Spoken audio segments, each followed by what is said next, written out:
আয়া শেখ দহলে দহলে নো কাইজাইমু কাল্লার দরবার মাশাআল্লাহ কয়নি নাউজুবিল্লাহ বলতেন না তো কেল্লার দরবারে যাইবি কি গাঞ্জা খাইতি বাড়ির কাছে এত সুন্দর মসজিদ আজান দিলে তুমি মসজিদে যাইতে পারো না তুমি বাবার দরবারে যাইতে পারলে তুমি গান গাও বুঝা যায় তুমি আল্লাহ ওয়ালা না নবী ওয়ালা না তুমি গাঞ্জা হও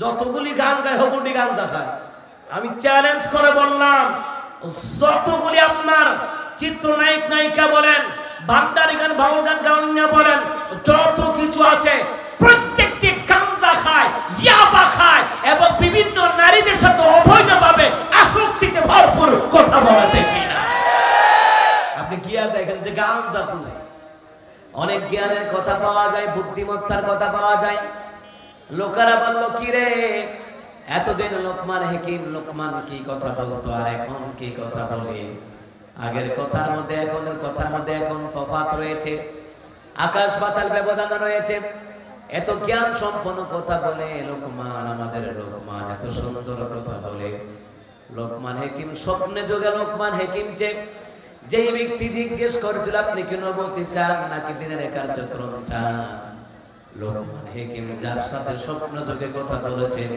তিনি আর কেউ নন তিনি হলেন হযরত জিবরাইল আলাইহিস সালাম এর স্বপ্ন যোগে তার সাথে কথা হয়েছে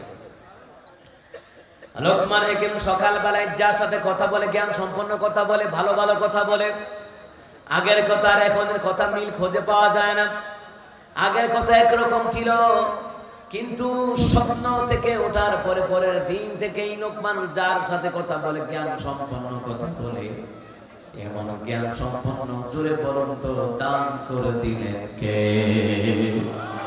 আল্লাহ তাআলা এই জন্য বললেন বিসমিল্লাহির রাহমানির রহিম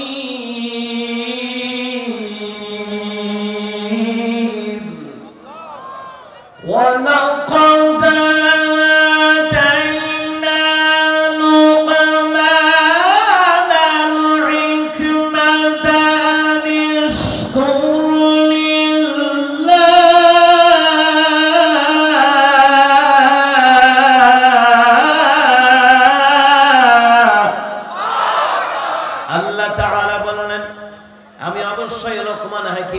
জ্ঞান দান করেছি প্রজ্ঞা দান করেছি মেধা দান করেছি যাতে করে লোকমান হাকিম শুকর আদায় করবে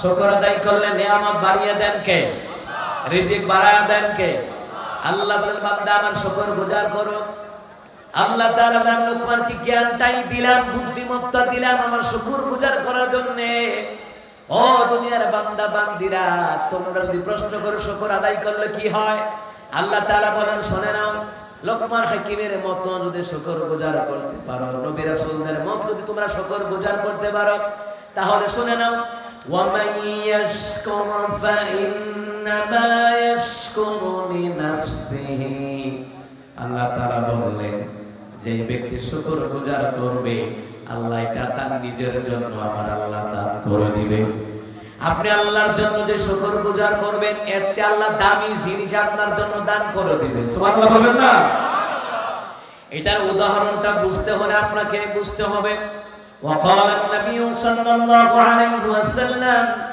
طلب العلم فرض على كل مسلم ومسلم رواه البيهقي আবার নবী বললেন قال النبي صلى الله عليه وسلم من بنى لله مسجدا وبنى الله له بيتا في الجنة নবী আলাইহিস সালাম বললেন দুনিয়ার জমিনে কেউ যদি মসজিদ বানায় আল্লাহর জন্য আল্লাহ জান্নাতে ঘর বানায় দেবে আমার আল্লাহ তাদের জন্য সুবহানাল্লাহ ওয়া মান ইয়াশকুর ফাইন্নামা ইয়াশকুরু লিনাফসিহি আল্লাহ তাআলা বলেন কেউ যদি শুকর গুজার করে এটা তার নিজের জন্য দিয়ে দিব অর্থাৎ এর চেয়ে ভালো জিনিস আল্লাহ দিয়ে দিবে আপনি যেমন আপনি মসজিদ বানালেন কার জন্য আল্লাহর জন্য আল্লাহকে আমি রিটার্ন এর চেয়ে দামি জিনিস আমি আল্লাহ তোমাকে দিয়ে দিব কি দিব জানো তুমি দুনিয়াতে মসজিদ বানাইলে আমি আল্লাহর জন্য আর আমি আল্লাহ তোমার জন্য জান্নাতে ঘর বানিয়ে দিব আমি আল্লাহ তোমার জন্য সুবহানাল্লাহ কিন্তু এখানে একটা কথা হলো নবী তো বলেন নাই যে মাজার বানাও জান্নাতে ঘর বানাবে খেয়াল করতে পারতেছেন? রাসূল তা বলেন নাই মাজার বানাও জান্নাতে ঘর বানাবে, নবী বলেছেন মসজিদ বানাও আল্লাহ জান্নাতে ঘর বানাবে। সুতরাং নবীর হাদিসটা উল্টাইয়া যারা মসজিদে টাকা দেয় না, মাদ্রাসায় দেয় না, মাজারে দেয়, বুঝা লাগবে ওরা আশিক রাসূল নয়, ওরা আশিক দাজ্জাল, আশিক শয়তান। কথা বলেন ঠিক কিনা?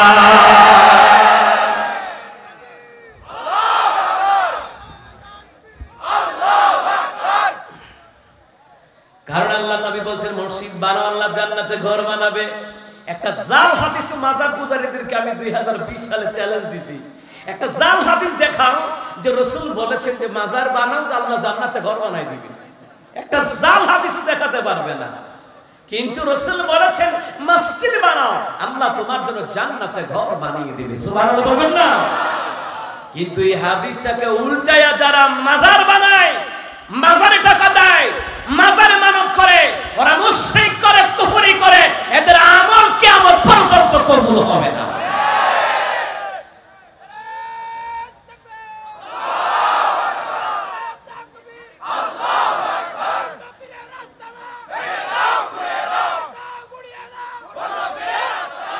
আমার দেশের ভিতরে দেখবেন কত ভণ্ড ভণ্ড খানকা আছে না নাই?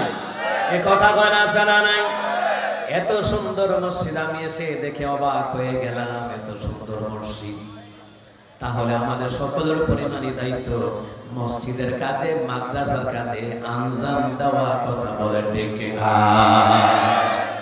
তাহলে মুসলমান ইমানদাররা যেই কথাটা বুঝাইতে গেলাম, ওয়ামান ইয়াশকুর ফাইন্নামা ইয়াশকুরু নাফসিহি, যে ব্যক্তি শুকর গুজার করবে আল্লাহ এর চেয়ে দামি জিনিস আল্লাহ তাকে দিয়ে দিবে, আল্লাহ তার জন্য দিয়ে দিবে। আপনি মসজিদ বানালেন আল্লাহর জন্য, আল্লাহ আপনার জন্য জান্নাতে ঘর বানায় দেবে আপনার জন্য। আপনি নামাজ পড়লেন আল্লাহর জন্য, ওই নামাজ জান্নাতে যাওয়ার চাবি বানায় দেবে আমার আল্লাহ আপনার জন্য। সুবহানাল্লাহ বলবেন না? এরপর আল্লাহ তাআলা বললেন তোমরা আমার শুকর করো, শুকর করলে আমি আল্লাহর চেয়ে দামি নিয়ামত আমি আল্লাহ দান করে দেব। যেমন আপনি মসজিদে দান করে, মাদ্রাসায় দান করে, অর্থ সম্পদের শুকর গুজার করলে এর চেয়ে দামি যাজা দিয়ে দিবেন সরাসরি কে? আল্লাহ শুকর গুজার করবেন সব সময়। জ্ঞানের শুকর কি? মানুষকে আপনি হক কথাটা বলবেন, কোরআন সুন্নাহ থেকে হক কথাটা বলবেন, এটা জ্ঞানের শুকর করা। অর্থ সম্পদ দিয়েছে, এই সম্পদের টাকা পয়সা মাজারে নয়, মন্দিরে নয়, খানকায় নয়, ওই টাকা দেবে প্রয়োজনে মসজিদে, ওই টাকা দেওয়া হবে প্রয়োজনে মাদ্রাসায়, কিন্তু মাজারে খানকায় এক টাকা দেওয়া যাবে না। সম্পদের শুকর গুজার যদি করতে হয় আল্লাহর রাস্তায় দান করে এটা শুকর গুজার করা লাগবে। কথা বল ঠিক কিনা? মুসলমান ইমানদার আল্লাহ তাআলা আমার শুকর করবা, শুকর করলে আমি আল্লাহ এটা তোমার নিজের জন্যই দান করব, এটা তোমার নিজের জন্য বরাদ্দ থাকবে। আপনি দুনিয়াতে যা কিছু করবেন সবগুলো আপনার নিজের জন্য বরাদ্দ করে দিবেন কে? আবার আল্লাহ তাআলা সুন্দর করে জানায়া দিলেন ওয়ামান কাফারা ফাইন্নাল্লাহা গানিয়্যুন হামিদ।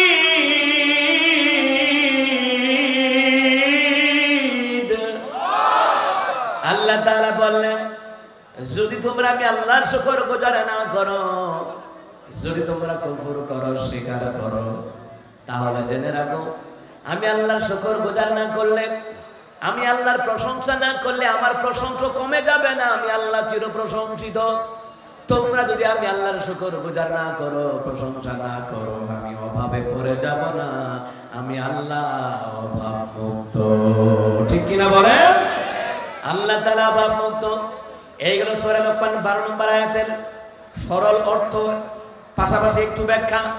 এবার হল 13 নম্বর আয়াতে আল্লাহ তাআলা বললেন وَإِذْ قَالَ لُقْمَانُ لِابْنِهِ وَهُوَ يَعِظُهُ يَا بُنَيَّ لَا تُشْرِكْ بِاللَّهِ।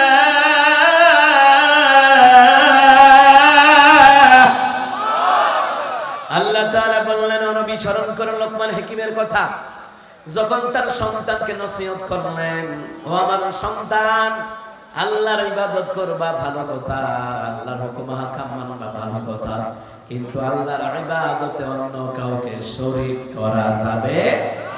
ইন্না শিরকা হচ্ছে সবচেয়ে বড় জুলুম। এই লোকমান হাকিমের জ্ঞানপূর্ণ কথাগুলি, সন্তানকে যে জ্ঞানবান কথাগুলি বললেন, সন্তানকে যে নসিহতগুলি করলেন, জ্ঞান সম্পন্ন কথাগুলি লোকমান হাকিমের বড় পছন্দ লেগেছে আল্লাহর কাছে। এই জন্য সূরা লোকমান নামক পুরো একটা সূরা আল্লাহ তাআলা কোরআন কারীমের মধ্যে আমার আল্লাহ নাযিল করেছে। সুবহানাল্লাহ। লোকমান হাকিম যখন জ্ঞানপূর্ণ কথা বলতেন, আল্লাহর দেওয়া ইলম দিয়ে যখন কথা বলতেন, সমাজের মধ্যে সৎ কাজের আদেশ দিতেন, অসৎ কাজে বাধা দিতেন, তাওহীদের কথা বলতেন, মানুষে দাঁড়ায় দাঁড়ায় শুনতো, গাছ তলায় বাস তলায় দাঁড়ায় দাঁড়ায় শুনতো। আজকে তো এই এলাকার আমার প্রিয় যুবক ভাইরা, প্রবাসীরা, ব্যবসায়ী, সর্বধনী বাবারা, ভাইরা, আপনাদের জন্য ওয়াজ শোনার জন্য বসার জায়গা করে দিয়েছেন, কিন্তু লোকমান হাকিমের সামনে, লোকমান হাকিমের জবান দিয়ে জ্ঞানপূর্ণ কথা শোনার জন্য লোকেরা লোকমান হাকিমের দরবারে দাঁড়ায় দাঁড়ায় পর্যন্ত ওয়াজ শুনতো,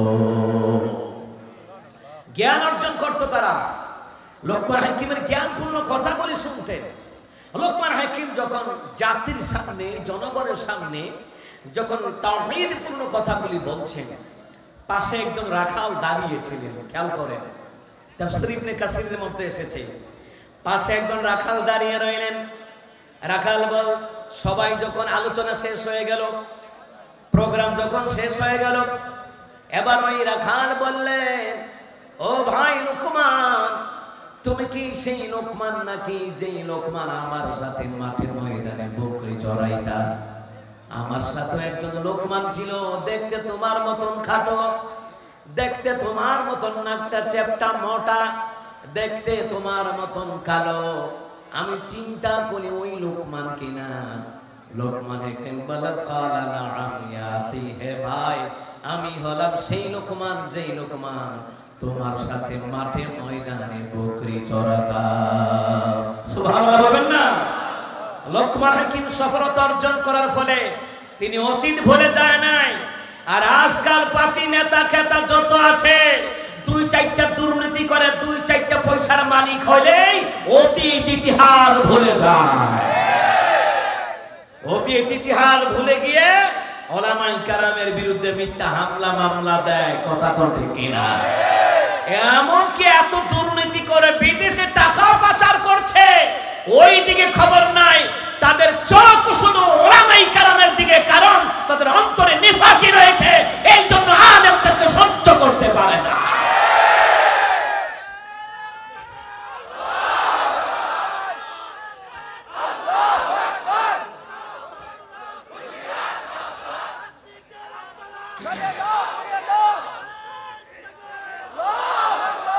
আলেমদেরকে ভালোবাসতে হলে ইমানি একটা মন লাগে, মুনাফিকি মন নিয়ে আলেমদের ভালোবাসা যায় না। কথা বল না কেন? আরে আলেমদেরকে খাওয়াইতে হইলে ইমানি একটা মন লাগে, সালাম দিতে, মুসাফা করতে, তাদের সহবত থাকতে ইমানি মন লাগে। মুনাফিকি মন নিয়ে তুমি পারবা না। সম্মানিত মুহতারাম হাজির, অতীত ভুলে যায় নাই, আর এখন ফাতি নেতা অতীতে বলে যায়। ওলামায়ে কেরামকে রাজাকার বলে, জঙ্গি বলে, মৌলবাদ বলে। এই কথা বল না কেন? ওই নবী আলাইহিস সালামের জামানায় আমার নবীকে অপবাদ দিত তিনটা। বলতো কি? পণ্ডিত, জাদুকর। আমার নবীকে বলতো পাগল। এই তিনটা অপবাদ দিত আবু জাহেল, সাইবা, উতবা, ওয়ালিদ ইবনে মুগীরা। এরাও তিনটা কথাই নবীকে বলতেন। ওই মুহাম্মদ পাগল, মুহাম্মদ সাল্লাল্লাহু আলাইহি সাল্লাম জাদুকর, মুহাম্মদ সাল্লাল্লাহু আলাইহি সাল্লাম পণ্ডিত বলে টিটকারি দিত। আজ আমার দেশের জমিনে আলেমদেরকে তিনটা কথা বলেই কটূক্তি করে টিটকারি দেয়। এক নাম্বার রাজাকার, দ্বিতীয় নাম্বার জঙ্গি, তৃতীয় নাম্বার মৌলবাদ। যারা এই তিনটা কথা একই রকম ভাবে সাজায়া গুছায়া ওলামায়ে কেরামের বিরুদ্ধে কটূক্তি করে, বুঝা লাগবে ওরা আবু জাহেলের বংশধর। এটা নতুন কিছু না, বুঝেন না? নতুন কিছু না, এটা পুরাতন ইতিহাস। যে দাড়িওয়ালা পিপলাদেরকে মুনাফিকরা সহ্য করতে পারবে না, কিন্তু একমাত্র মুমিন ইমানদার বান্দা বান্দি যারা আছে, যাদের মধ্যে তাকওয়া আছে এরাই আলেমদেরকে ভালোবাসে। কথা বলে ঠিক কিনা? এরাই আলেমদের জন্য জীবন দিতে প্রস্তুত। কথা বলে ঠিক কিনা? সামনে সময় পেলে আরো কথা আসবে। লোকমান হাকিম তো অতীত বলে যায় না, তিনি স্বীকার করে নিলেন, হ্যাঁ আমি তোমার মতন, তুমি তোমার মতন রাখালের সাথে আমি বকরি চড়াতাম, হ্যাঁ আমি সেই লোকমান তোমার সাথে বকরি চড়াইতাম। এবার রাখাল দেখে বলে, লোকমান তুমি এতটুকু সম্মান মর্যাদায় কিভাবে আসলা? লোকমান হাকিম বললেন, 9টা কাজ করার পরে আমার আল্লাহ পাক আমাকে এরকম মর্যাদার আসনে আমার আল্লাহ বসিয়েছে। আমি 9টা কাজ করেছি, 9টা কাজ আমি সব সময় পালন করি।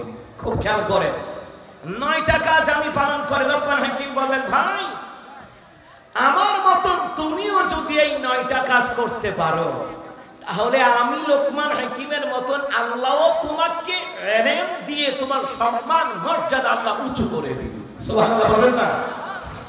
1 নাম্বার হলো লোকমান হাকিম তিনি বললেন, সুন্দর করে বললেন, ভাই 1 নাম্বার কথা হলো হারাম জিনিস থেকে চক্ষুটারে বাঁচায়া রাখবা। হারাম জিনিস সমাজে আছে না নাই? কথা কোন রাখে? হারাম জিনিস সমাজে আছে না নাই? দেশের মধ্যে আছে না নাই? 1 নাম্বার লোকমান হাকিম বললেন, হারাম জিনিস থেকে নিজের চক্ষুটারে বাঁচায়া রাখবা। এই যে হারাম জিনিস থেকে নিজের চক্ষুটাকে কতটুকু বাঁচাবেন, কতটুকু বাঁচিয়েছেন? অর্ধলঙ্গ টিকটক ভিডিও দেখে, বান্দারি গান দেখে, বাউল গান দেখে, এমন যুবক, এমন মুরব্বী, এমন নারী পুরুষ সমাজের ভিতরে আছে না? হারাম জিনিস তার মোবাইলেই রয়েছে। হারাম জিনিস কথা বল না কেন? দেখবেন আলেমদের লাখ লাখ ফ্যান ফলোয়ার নাই, ওই নায়ক নায়িকাদের ফ্যান ফলোয়ার যারা বিয়ার আগে বাচ্চা, এরপরে গায়ে হলুদ, এরপরে বিয়া, আছে না নাই? এ কথা বলে রে, এরা নাকি জাতির মডেল, এরা নাকি নারীদের মডেল। আরে আমাদের নারীদের, আমাদের মা বোনদের মডেল হবে আম্মাদান খাদিজার চরিত্রের মডেল, আম্মাদান আয়েশার চরিত্রের মডেল, যারা বিয়ের আগে আকাম কুকাম করে বাচ্চা পাইটা করে, পরিমণি আর বুবলি আর হচ্ছে পরিমণি আর বুবলি বাহিয়া ভাই, যারা বিয়ের আগে আকাম কুকাম করে বাচ্চা পাইটা করে, এরা মুসলিম নারীদের মডেল হতে পারে না। কিন্তু এদের মডেল কি অনুসরণ করা হচ্ছে? সিরা কাপড় পরে, সিরা পায়জামা পরে, স্বেচ্ছার ইতর কারে কর, ফকিরের চাইতে আরো খারাপ। সিরা পায়জামা পরে কি পরে না? এই কথা কর না কেন? মেয়েরা এখন সিজার প্যান্ট পরে, কথা কয় না? কথা কয় না? অর্ধ উলঙ্গ টাইট ফিট বুরকা পরিধান করে, আছে না নাই? এই হারাম জিনিসের দিকে তাকাবেন না।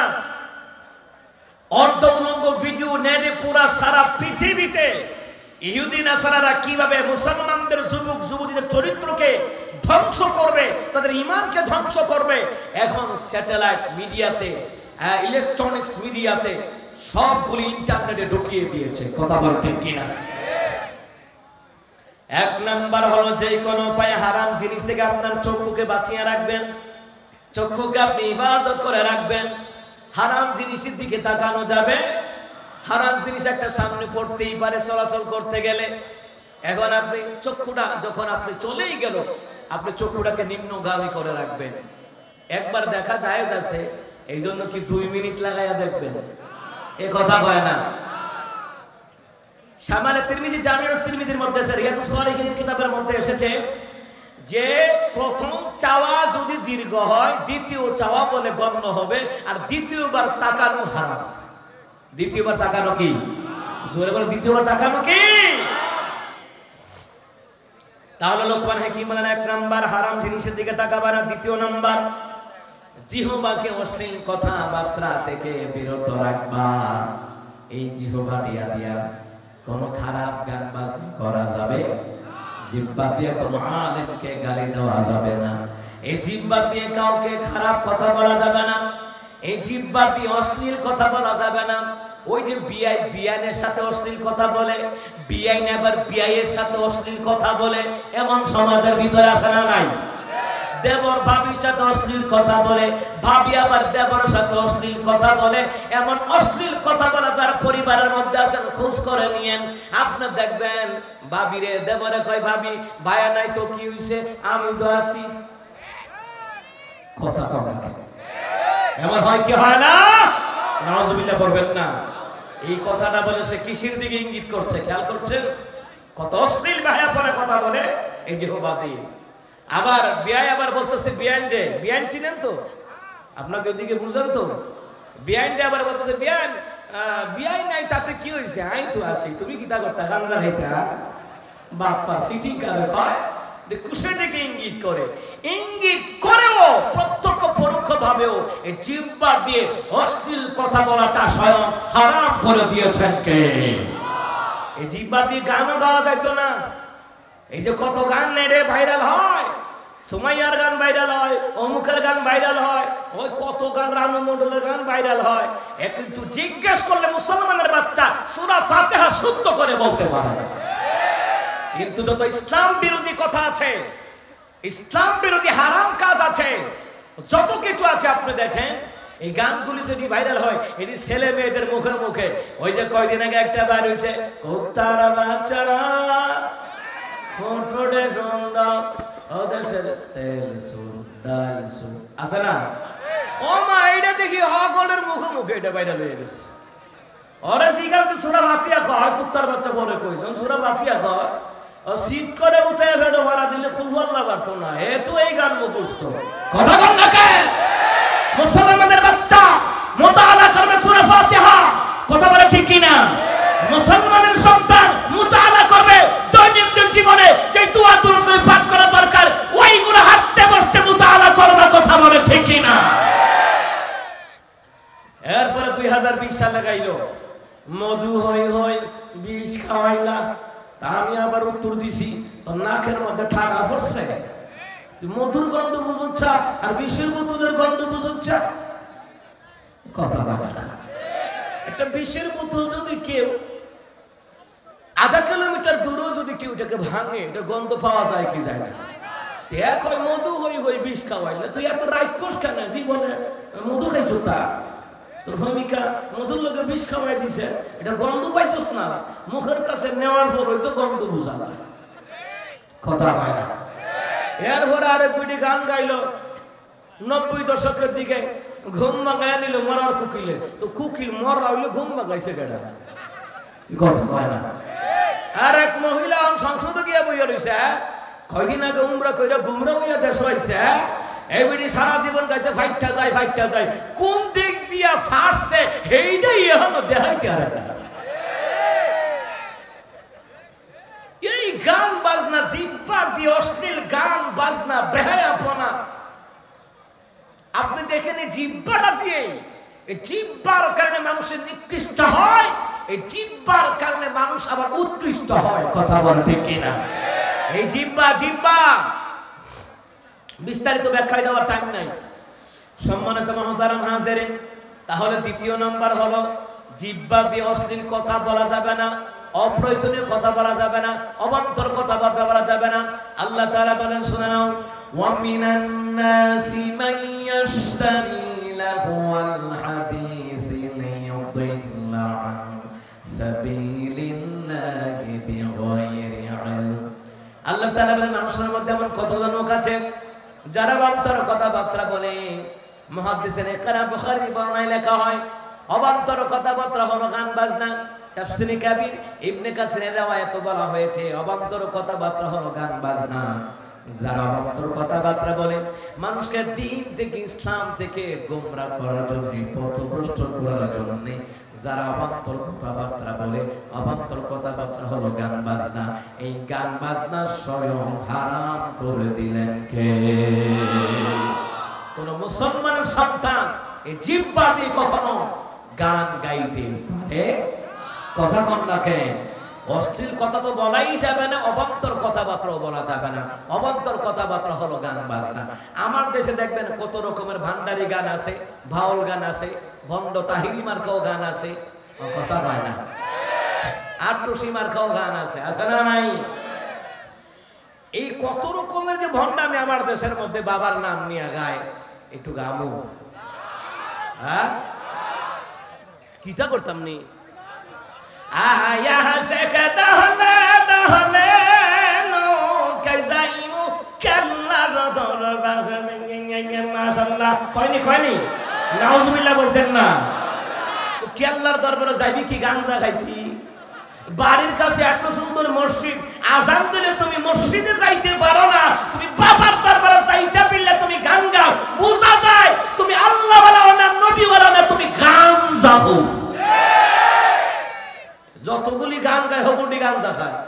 আমি চ্যালেঞ্জ করে বললাম যতগুলি আপনার চিত্রনায়ক নায়িকা বলেন, ভান্ডারি গান বাউল গান গাওয়া বলেন, যত কিছু আছে প্রত্যেকটি গাঞ্জা খায়, ইয়াবা খায় এবং বিভিন্ন নারীদের সাথে অবৈধভাবে আসক্তিতে ভরপুর। কথা বলা ঠিক কিনা?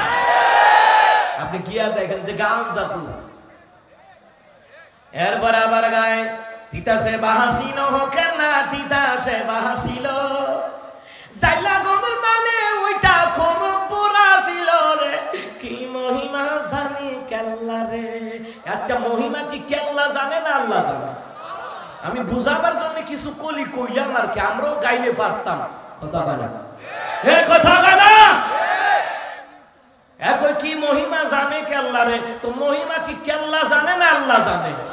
তো কিভাবে মাজার পূজারীরা কুফর করছে, কিভাবে শিরকিয়াতের মধ্যে লিপ্ত হচ্ছে আপনি দেখেন। বাবার নামে গান গায়, বাবার দরবারে যাওয়ার জন্য লাফায়, অথচ সে ইমানদার দাবি করে। আরে বেটা, যে ইমান আযান দেওয়ার পরে মসজিদে নিতে পারে না, ওই ইমান তোমাকে জান্নাতে নিতে পারে না।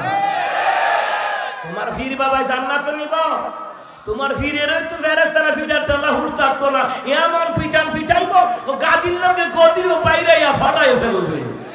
এ কথা বলে রে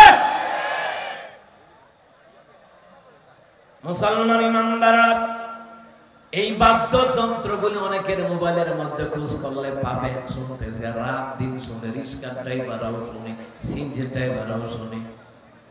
রাস্তা দিয়ে আসার পথে দেখে এলাকায় রাখছে, মাথাও ঢুলতে আছে। আমি আবার গাড়িগুলা ভাগ কইরা কই ভালো কইরা শুন, সামনে গিয়া যখন অ্যাক্সিডেন্ট হইয়া মরবি ও মুনাফিক হইয়া কবরে যাইবি। এ কথা কয় না মুসলমান ইমানদাররা। ও মুসলমান ইমানদাররা, গতকালকে আপনারা অনেক অ্যাক্সিডেন্ট দেখেছেন, এর আগের দিনও হয়েছে, আজকের দিনও হয়েছে, কত অ্যাক্সিডেন্ট হচ্ছে। মরণ কখন আসে বলা যায় না, এই জন্য সবসময় ইমানি আমল জিন্দেগির উপরে অটল অনবিচল থাকার দরকার। জোরে করা ছাড়া নাই, মরতেই হবে যখন, শহীদি মরণ দিও আমাকে। এই জিহ্বা দিয়ে অশ্লীল গান নয়, এই জিহ্বা দিয়ে আল্লাহর গানও গাওয়া যায়। কথা কোন ঠিক কিনা? আরো জোরে কোন ঠিক কিনা? আমার আপন বলে নাই রে কিছুই, আল্লাহ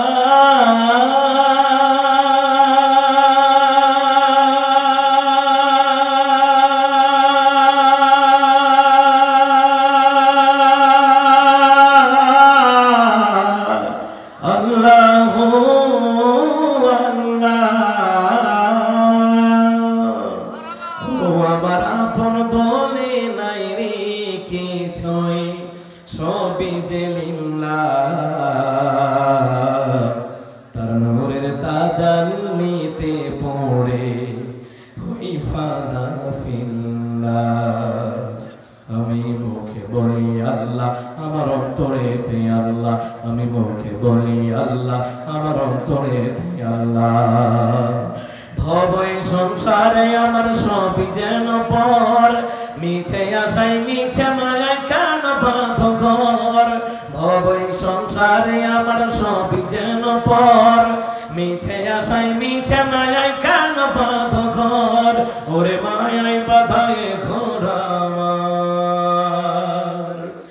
ভোলা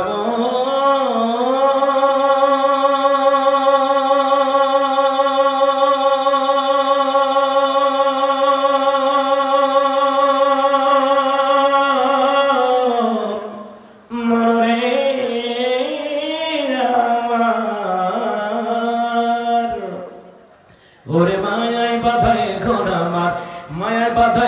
আমার তাহারি হিল্লা তার নূরের তাজাল্লিতে পড়ে হই ফানা ফিল্লা আমি মুখে বলি আল্লাহ আমার অন্তরেতে আল্লাহ সুবহানাল্লাহ বলেন নাই কোন ভয় আসলে আসক বাদার পাহাড় যত আল্লাহ ছাড়া কারো কাছে হয় না মাথা নত নাই কোন ভয় আসলে আসক বাদার পাহাড় যত আল্লাহ ছাড়া কারো কাছে হয় না মাথা নত এই জীবন শুধু তারি রাহে ভোলা